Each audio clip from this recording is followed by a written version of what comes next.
Hello, everyone. Hi, Dave. Hi, how you doing? Great. Good. You didn't say peachy. I'm really glad. No, I didn't. Good. I Okay. have to be careful what I say, or you'll make fun of me. It won't matter what you say. I'll No. make fun of you. Yeah. Right. Okay. So we're talking about the way of the rabbi. We paused it in our last episode, and we're going to kind of tie it into something that you and I have been talking about offline, Sure. which we're going to touch on that in a minute. But we are going to tie it in with this: how far are you willing to follow as we're following our rabbi, Jesus? And I'm assuming that most people who are listening are in some way, shape, or form wanting to follow Jesus and have him as their rabbi. So you're going to pick us up in the story of Paul. We're going to pick up in Philippians, right? 2. Mhm. And there's some other characters along with Paul that are joining him. And so why don't you jump right into Philippians there? They're all walking down the street, joining together, all 2, 3 people. Anyway, you painted quite a picture there. Anyway, yeah, this is what we talked about, was under the umbrella of how far you're willing to follow. And one of the people that pops into my mind relative to paying a pretty high price and was willing to go pretty far in his following of his rabbi was the Apostle Paul. It's weird, having spent the years I did in books like Colossians and Galatians and Ephesians, and then the book of Acts, where, I mean, this may sound grandiose, but I feel like I get to know the person somehow. There was an enormous amount of passion in this guy. I'm pretty sure it was a 1 on the Enneagram. Who cares? But this is fascinating. But one of the things that just, I mean, you read the book of Acts, and one, he didn't ever like, and he never saw an argument he didn't like. What I like about him. But he's like the Energizer bunny. He would just get kicked around and stoned and left for dead. In 2 Corinthians, he talks about what it actually cost him to do his ministry, beaten times without number, and danger of death and danger from animals, plus the weight of the church. But he just kept going. And I mean, I remember in Acts a couple of times, in the same chapter, he would be stoned, driven out of the city, left for dead. And I know it didn't happen this way, but the way you read it, 2 verses later, boing, boing, boing, boing, he gets up and walks back into the city. And but the resilience of that is just fascinating to me. And there are certain places over the years where I'll just fall into something like a text where I'm studying, and there's something that I'm going, that's how he did it. That there's a way of approaching life that he's got. Helps him do that. One of them was, and this is what I'm going to talk about in Philippians. And this comes from a talk I did years ago. I remember being in the Robbinsdale building, and it's a talk that I bring with me when I go to talk to pastors, if it's like the first time I'm with them, because it has to do with the price. And but I don't think I wouldn't do this if I thought it just applied to ministry people. We're following the rabbi, and I'm telling you, it costs everybody something. It just does. Well, okay, now Philippians 3, let me set the stage. There's 3 people that are key. One is Paul, obviously, in verse 17, 16 to 17, I think it is, yeah. 3 words that you would attach to him would be poured it out. What Paul did was he poured it out. Second name would be Timothy. He shows up in verses 19 to 22. And the words you would attach to him as, pertaining to this little episode is that he kept on caring. And the key of his caring was that he kept on caring when no one else did. In fact, in verse 19, Paul says, Timothy served with me like a son with a father. And that's like really loyal. It even brings back this memory I had of when I was a little kid. I mean, I really think I've got the Timothy and Paul thing in my head because of me and my dad. I was like, I couldn't have been more than 6 years old, because I remember the apartment we live in. My dad was leaving, and he was going down these stairs. I'm running for the door to try to get him before he leaves, and I'm going, where are you going? Where are you going? Where are you going? I get to the top of the stairs. He's at the bottom. He looks up and he goes, I'm going crazy. Want to come? And you did. That's what, no, I was just going to say, well, yeah, guess what I said? Absolutely. Yeah. And I didn't even hear what he said until later. The point was, as a son serving your father, Timothy, wherever you go, I want to go. That's the spirit. Whatever you do, I want to do. And that's loyal, and that's Timothy. But then it says, but I have no one else of kindred spirit. So I'm not like, oh, I don't have that situation.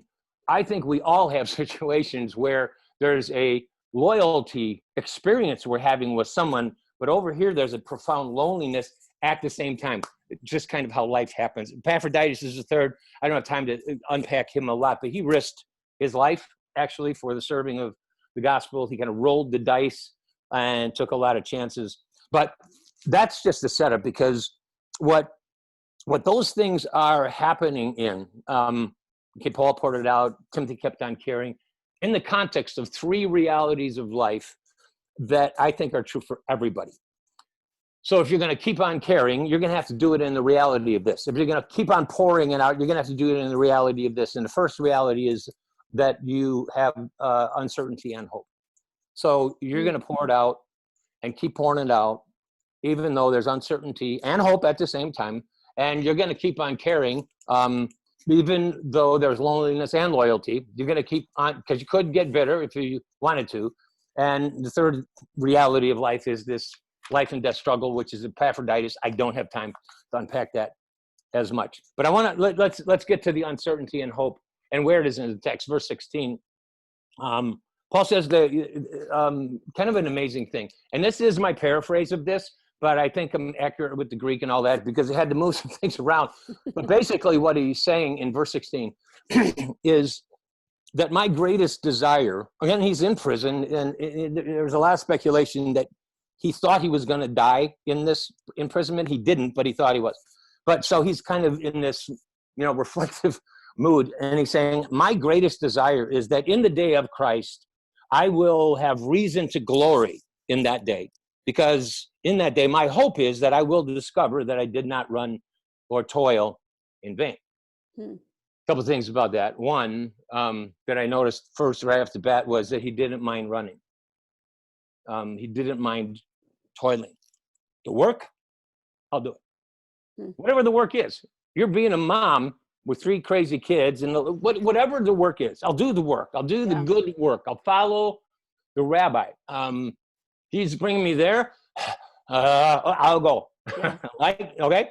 And pay whatever the proverbial price is. I'm in. Okay? And I love that about Paul. That tells us something about him. But there's right in that verse also is something wonderful. I will do the work. I don't want to do it for nothing. In the verse, I hope that in the day of Christ I will discover that he did not toil in vain. I don't mind pouring it out. Oh, man. But if we're just like, it's to no effect, that's a tough pill to swallow. I remember in my first church, I was at a church for 4 years before I came to Open Door, and a little small thing, and I just loved it there. But there were times when I thought, there's a certain nobility to try to do CPR on a dying person and then bring them back to life. But it's kind of weird if you do that to a dead person. Like, I don't want to do this. No. But, okay, I know, I think weird things. But I don't, well, and it hits the point of, I don't want to do this for nothing. I don't want to be pounding on the proverbial chest, trying to get it back to life if it's already dead. Let it die. But I love that about Paul. I love that he's that honest and real. And I think there, by the way, are critical junctures in that when you're hoping that in the day of Christ you will discover that you didn't run in vain. But there are times when you really are feeling like that. We were just talking earlier about that thing called acedia. And acedia is a Latin word, and it speaks to the heat of the noonday sun. And it speaks literally of a literal day, and that's the way you can understand it, but it's actually a metaphor of life. But the heat of the noonday sun is like when I was in college, I worked construction, and at 7 o'clock in the morning, getting to the job site, it's still cool, and and I got all my energy. I'm strong, I'm ready to go, and you do your thing. And then at noon, you've been in the sun that long. You've been in the sun for 5 hours or something like that, and you stop for lunch. And acedia is the heat of the noonday sun, and you don't have the energy you had when you first came to the job. You don't have the energy you had when you first said yes to Jesus or to your marriage. And now you're in the heat of the noonday sun, and you have the rest of the day ahead of you, and you had a lot more, juice at 7 in the morning, and now you are here in the acedia. Then it's a powerful metaphor for midlife. That's midlife very often, right in this middle place where I just had a baby, isn't it beautiful? Well, now they're 12 and you can't stand them. Wait, are you talking about me? You? No, I am not talking about you. I'm talking about life. And I do have a 12-year-old. I know, but people make really poor choices sometimes. And but that acedia is in that place where you're going, I don't mind the work, I don't want to do it for nothing. Yeah. Okay, that's where I don't want to do it in vain. That's where that energy is. And then the third thing is that's kind of connected to I didn't want to do it in vain. And I love this part too, is that he didn't know for sure. That when he was pouring it out and Timothy kept on carrying, the uncertainty and hope was that I hope my greatest desire is that in the day of Christ, I will discover that it wasn't in vain. But what he's saying in the text is, I actually won't know till then. Now, I can tell you what Paul believed. He believed it was not in vain. 2 Corinthians 15:58.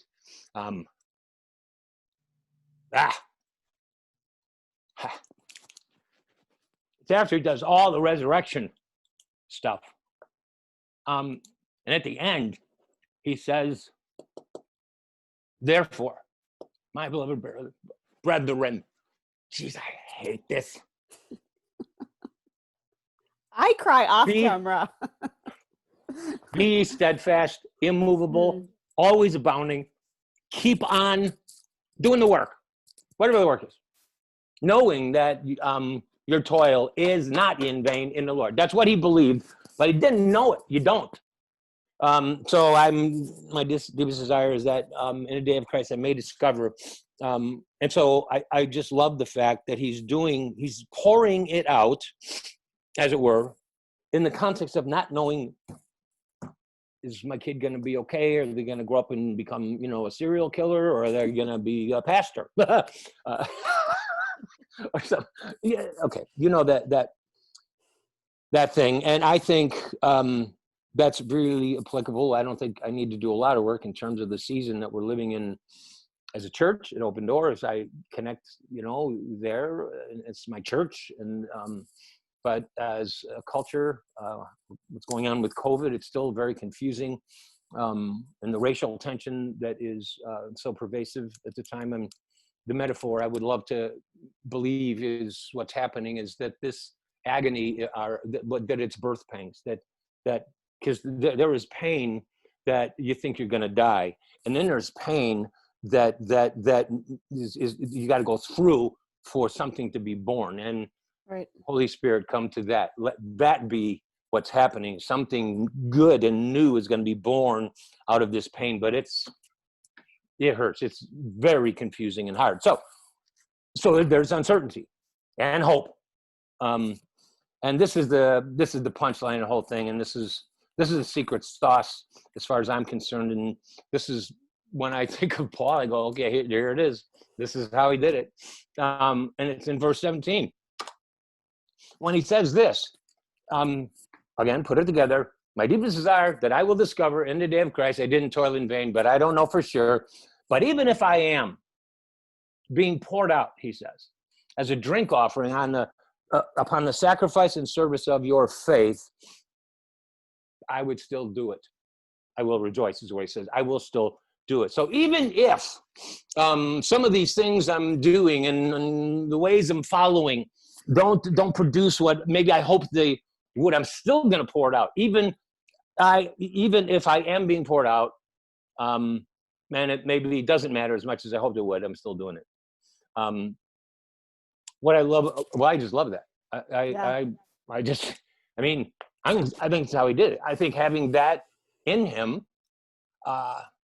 Remember, you and I were talking the other day in the backyard as the kids were playing catch about 2 Corinthians, Yeah. what is this? No, Colossians 3. And this awful thing where slaves obey your masters. How would you do that? And the next one is, no, here's the only way. Do everything you do as unto the Lord. You're doing it. You're not doing it for that master, that person who's taking advantage of you. You got to do it unto the Lord. You are serving him. Boy, that's a big concept. And I don't know why I stuck it in here. It feels somewhat the same. I'm going to do what I do, not because of you or not because I'm manipulated, but I'm going to keep pouring it out. Not because I get what I want from it. I'm going to keep pouring it out. But the pouring out thing is also important to get the whole picture. Because when he talked about being poured out as a drink offering, we need to understand what that is. A Jew would get it.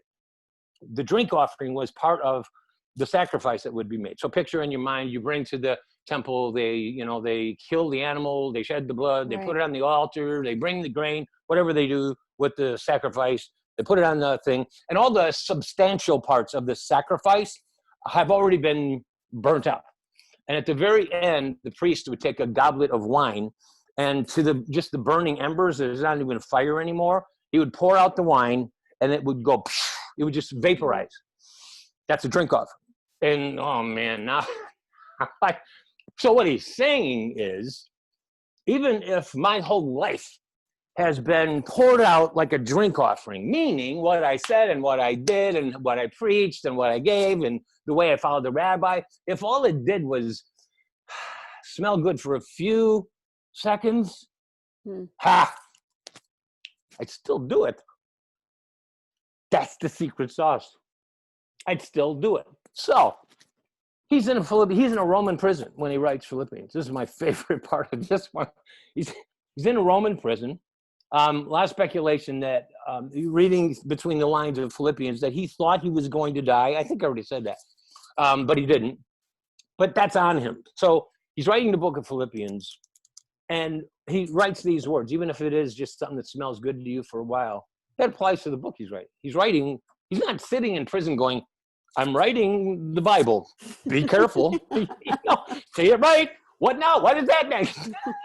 Anyways, no, he's pouring it out, as it were, to the Philippians, what he's writing on this page.